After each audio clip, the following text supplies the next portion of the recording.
primeira coisa que nós precisamos dizer é que não precisamos repetir tudo aquilo que já foi dito. E aí eu lembro de uma frase importante de um poeta gaúcho chamado Mário Quintana, que diz assim: fere de leve a frase e esquece, nada convém que se repita, só em linguagem amorosa agrada a mesma coisa 100.000 vezes dita. Então eu vou procurar, de uma forma geral, tratar de um tema aqui que o professor Rodrigo me passou, que é um tema, penso que tem um enfoque específico, que é a pergunta que deve ser respondida. O projeto da reforma trabalhista transforma o sindicato em um adversário dos trabalhadores? Essa pergunta não tem uma resposta simples, mas desde logo se pode dizer que o sindicalismo, por sua origem, ele tem uma formatação europeia, basicamente. A convenção coletiva, ela surgiu em 1826 na Inglaterra, portanto, tem uma história por trás da convenção coletiva. E esta reforma trabalhista, ela projeta uma responsabilidade em cima dos ombros do sindicato. Para que ela dê certo, nós teríamos que ter a convivência com o sindicato. Tanto assim que se diz reforma trabalhista, onde o negociado deve prevalecer sobre o legislado. É bem verdade que a reforma diz os casos que ela vale e os casos que ela não vale, o negociado sobre o legislado.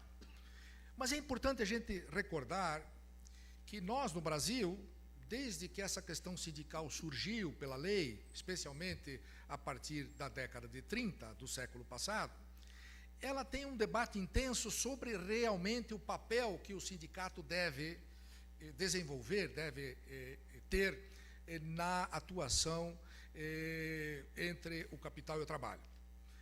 Todos nós reconhecemos a importância, o papel central que o sindicato tem, especialmente o sindicato dos trabalhadores.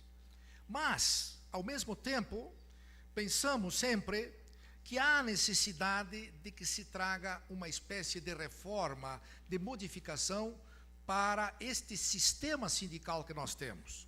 Isto não é, nem de forma alguma, uma acusação ou uma crítica aos sindicalistas, à fulanização dos dirigentes sindicais, mas é uma crítica ao sistema como uma espécie de adaptação a esse mundo novo que nós estamos vivendo aí, um mundo virtual, um mundo informatizado, um mundo em que precisamos ter soluções mais ágeis. Evidentemente que temos belos exemplos no sistema sindical brasileiro, especialmente no paranaense, de sindicatos que funcionam, que têm atuação e que dão respostas aos conflitos entre os trabalhadores e os empregadores. Mas também temos no Brasil péssimos exemplos de sindicatos que são sindicatos refratários à vida sindical. Então, são sindicatos de fachada, são sindicatos que não têm uma presença importante na atividade trabalhista. Pois bem, essa reforma, ela toca de leve na questão sindical, naquilo que diz respeito a um novo sindicato, a um novo modelo. Apenas, e tão somente, estrangula a receita sindical, retirando a contribuição sindical, de uma vez só. Essa ideia de ser retirada a contribuição sindical é muito antiga, só que sempre se imaginou que isso deveria vir em pílulas, em doses homeopáticas, e não assim de forma imediata. Bom, esse é um problema, porque isso não foi discutido, isso não foi trazido para um debate, a questão da contribuição sindical, que tipo de receitas sindicais são importantes para o sindicato. Nós sabemos que, recentemente, a contribuição assistencial recebeu uma medida cautelar numa arguição de descumprimento de preceito fundamental, liminar do ministro Gilmar Mendes, suspendendo qualquer tipo de possibilidade de se cobrar a contribuição assistencial. E contribuição assistencial essa, que convenhamos, é a mais legítima de todas, porque ela é devida pelo trabalho que o sindicato executa da negociação coletiva. E aí o argumento que se tem é que o não associado não poderia ter o desconto da contribuição assistencial, porque ele não é associado no sindicato. Sim, ele não é associado, mas ele é beneficiário das cláusulas das convenções coletivas. Aí se diz, não, mas ele então não teria que pagar a contribuição sindical. Ok, mas vamos discutir isso então. Vamos fazer isso de forma que essa contribuição assistencial seja devida pela negociação coletiva feita pelo sindicato para todos aqueles beneficiários da negociação coletiva. E não excluir os não associados, porque eles já pagam a contribuição sindical. Então, nós temos um problema na receita sindical, que é uma questão importante, né? Veja, nós estamos tocando na receita sindical, da contribuição sindical, mas não estamos tocando na questão do Sistema S. Sistema S que também tem questionamentos. Questionamentos porque essa receita, que é também vultosa, ela é dirigida, de uma forma ou outra, aos sindicatos patronais, que tem, então, uma receita que, teoricamente, eles podem abdicar da contribuição sindical. Mas o Sindicato dos Trabalhadores não tem a receita do Sistema S. Então, o que se imagina é que nós teríamos que pensar numa reforma sindical que começasse pensando que tipo de sindicato é possível. Temos o modelo da Convenção 87, que é um modelo importante porque registra a ideia da liberdade sindical, é um modelo que é atuante nos países mais importantes do mundo, e ele poderia, essa convenção, ela poderia, de alguma forma, ser adaptada ao nosso modelo brasileiro, começando por questionar um ponto. Temos condições de continuar com o princípio da unicidade sindical posto no artigo 8º? Temos condições de continuar com a ideia de categoria, o conceito de categoria? Temos condições de continuar tratando as questões sindicais a partir do enquadramento sindical? São questões que perderam espaço com o tempo, são questões que limitam a atividade sindical, que dificultam a atividade sindical e não propiciam uma coisa que é muito importante, a agregação dos sindicatos, por diferentes motivos, por diferentes razões, de tal forma que um sindicato poderá se unir, ou poderia se unir a um outro para ser mais forte, sem essas nós, sem essas ataduras do sistema da unicidade sindical.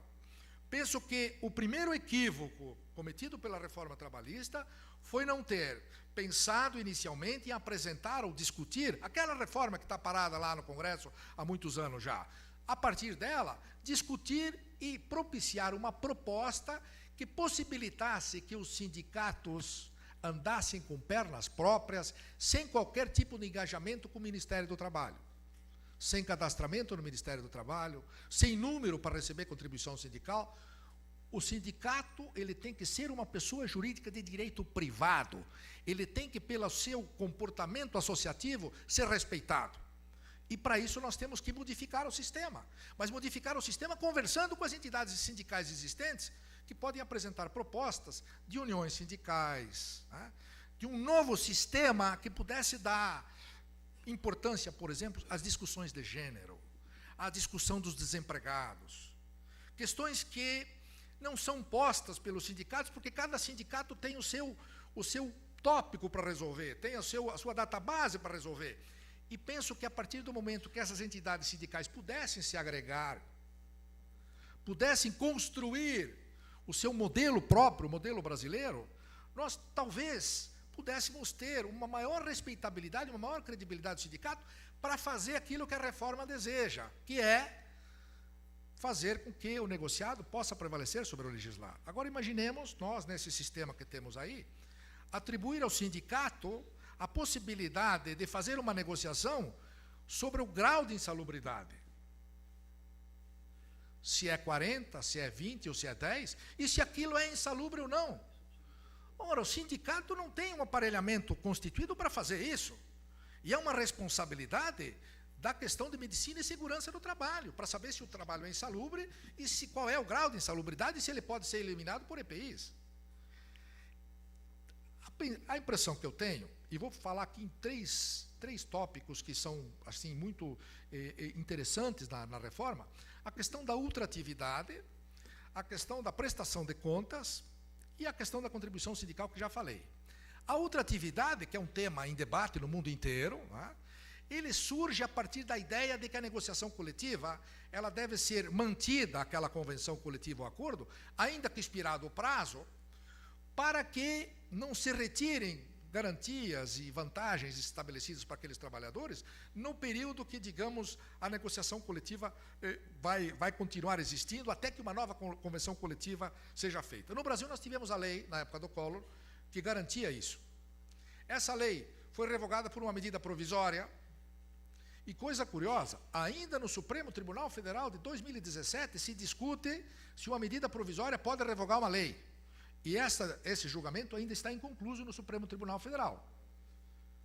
Pois bem, veio então a súmula 277 do TST e estabeleceu uma ultratividade, né, quer dizer, a norma coletiva continuaria valendo mesmo após a cessação da sua vigência, até que outra norma coletiva pudesse então estabelecer um novo pacto. O Supremo Tribunal Federal, também em liminar concedida pelo ministro Gilmar Mendes, suspende a eficácia dessa súmula 277. E nós ficamos, então, na seguinte pergunta: o que era mais importante? Aquilo que o primeiro projeto dizia ou o que este segundo projeto diz? No primeiro projeto, que veio do Executivo, se dizia lá: a ultratividade pode ser garantida por negociação coletiva. Este novo projeto proíbe a ultratividade, dizendo que o prazo máximo de vigência de uma norma coletiva é de 2 anos. Então é uma indagação. Há essa ultratividade, por exemplo, num dispositivo legal em Portugal. Se garante a ultratividade e não se tem notícia de que isso tenha sido um problema para piorar as relações de trabalho lá. Penso que o tema de ultratividade ele é um tema muito sensível na relação trabalhista, porque do lado do empregador se argumenta de que engessa a negociação coletiva, porque se eu tenho uma regra que vai continuar vigindo mesmo após a sua eficácia, o seu prazo de vigência, não motiva o empregador a uma nova negociação. E, por outro lado, os trabalhadores têm o argumento de que ficam espaços vazios quando não conseguem retomar a negociação e a negociação perde a validade, o seu acordo coletivo, a sua convenção coletiva. Então, acho que esse é um dos temas muito caros e para se pensar com maior amplitude e não simplesmente mudar de um projeto para outro sem uma justificativa plausível. Eu não entendi bem por que no primeiro projeto a ideia era de que a ultratividade podia ser negociada e no segundo projeto se proíbe terminantemente a ultratividade. Nesse meio tempo deve ter acontecido alguma coisa que não nos passou percebido, né? O fato é que se mudou da água para o vinho a orientação quanto à ultratividade. E o problema da prestação de contas, que se colocou novamente no projeto, sob a responsabilidade do sindicato, é que, anualmente, o empregador vai ao sindicato com o trabalhador para fazer aquele documento, dando quitação, para aquele tema não poder ser mais discutido. Esse assunto, nós, os mais antigos, já conhecemos lá do 233 da Constituição Federal, que estipulava isso para o trabalhador rural. Isso foi à Justiça do Trabalho algumas vezes, e os juízes repudiaram isso, os próprios advogados, e a matéria foi tão hostilizada que acabou sendo um dos raros casos em que o artigo foi excluído da Constituição, por uma emenda constitucional. Então, agora, ele ressuscita, tal como aquela personagem bíblica, em relação com a responsabilidade do sindicato. Agora não é mais para fazer perante o juiz, agora é para fazer perante o sindicato. Então, a pergunta que o doutor Rodrigo me faz, eu responderia da seguinte forma: sim, o projeto, de alguma forma, transforma o sindicato em adversário do trabalhador, porque este sindicato que aí está, ele não está acompanhado de uma proteção da sua categoria, dos seus trabalhadores, para ter essa confiança em executar isso que a reforma pretende dele. Eu penso que antes de fazermos uma reforma trabalhista, necessariamente teríamos que fazer uma reforma sindical onde a gente copiasse algumas coisas. Por exemplo, copiarmos as conclusões que o professor Sandro Lunardi Neculadelli teve na tese de doutorado dele na Universidade Federal. Copiar as conclusões que o Bruno Azan teve na sua tese de doutorado lá na PUC de Minas Gerais. A academia produz ideias extraordinárias que não têm sido utilizadas para fazer leis. Esta é uma falha lamentável. E aí, copiarmos o modelo que a professora Miriam defendeu na sua tese recentemente na Universidade Federal, exatamente mostrando um modelo de sindicalismo que funciona, que é o da Construção Civil dos Trabalhadores do Paraná, que é uma entidade que conseguiu estabelecer um modelo, um sistema em que as negociações coletivas fluem com clareza, com elegância, com profundidade e, principalmente, com vantagens aos trabalhadores. Então, esses sindicatos da construção civil, eles foram sendo formados pela qualificação dos seus advogados, dos seus dirigentes sindicais, à margem, praticamente, do sistema oficial. E esse sindicato é que nós precisamos, um sindicato que seja o sindicato representativo dos trabalhadores. Quando que vai acontecer isso? Revogando algumas questões que estão na lei, mas principalmente dando liberdade para que esses sindicatos possam se unir, se modificar, reduzir o número de sindicatos, acabar com a amarra da unicidade sindical. A unicidade sindical é um mal que vem acicatando os trabalhadores há muitos e muitos anos, e ele precisa sofrer uma consequência legal. E eu diria mais, se a consequência legal não for atendida, mais uma vez teremos que fazer aquilo que os juízes do trabalho vêm fazendo, que é o ativismo judicial. Nós reconhecermos que a unicidade acabou, que o enquadramento sindical acabou, e que nós podemos permitir, sim, que os sindicatos possam se reunir, e eles possam validamente fazer negociações coletivas, e essas negociações coletivas têm aquilo que as categorias disserem que eles devem ter. Essa é a minha contribuição, muito obrigado. Uma das questões tratadas na reforma trabalhista e que demonstra uma importância ainda maior que os sindicatos vão ter na sociedade é a questão com a qual eu absolutamente não concordo, é a questão da quitação anual dos contratos de trabalho. Em um determinado artigo, ele diz lá que o empregador vai poder colocar o empregado no carro, levar até o sindicato dos empregados e, junto com ele, assinar uma quitação anual pela qual não se compromete a não reclamar mais tudo aquilo que aconteceu naquele ano. Como diz meu pai, a nossa prescrição vai virar uma prescrição anual. Quando a gente for entrar com a ação, vai virar uma prescrição anual. Mas, enfim, isso consta, e tem que ver como é que o judiciário vai tratar essa questão da quitação anual. Nesse sentido da importância do sindicato, a minha questão é o seguinte: se o doutor entende de alguma forma que o texto da reforma trabalhista venha empoderar os bons sindicatos, os sindicatos representativos. Nós temos uma experiência histórica importante do artigo 233 da Constituição Federal, que lá em 88 estabeleceu a possibilidade dessa dita prestação de contas para os trabalhadores rurais. Na época, o argumento era de que a prescrição dos trabalhadores rurais era diferente, né?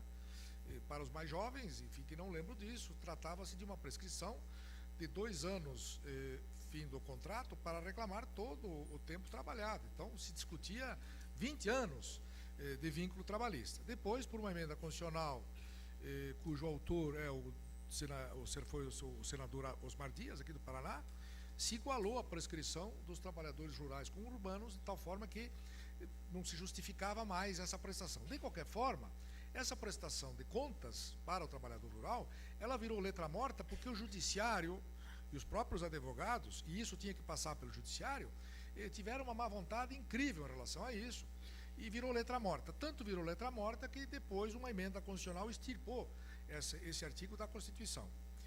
Então, a meu juízo, evidentemente que não sabemos ainda se esse dispositivo vai sobreviver, né? Porque o que eu estava falando aqui com o Hélio, pelo que a gente lê, a reforma trabalhista vai passar tal como veio na Câmara, para não precisar voltar para a Câmara, e aí o presidente da República já tem sugestões de vetos e medidas provisórias para ajustar questões da reforma. Então, parece-me que a reforma vai passar do jeito que está.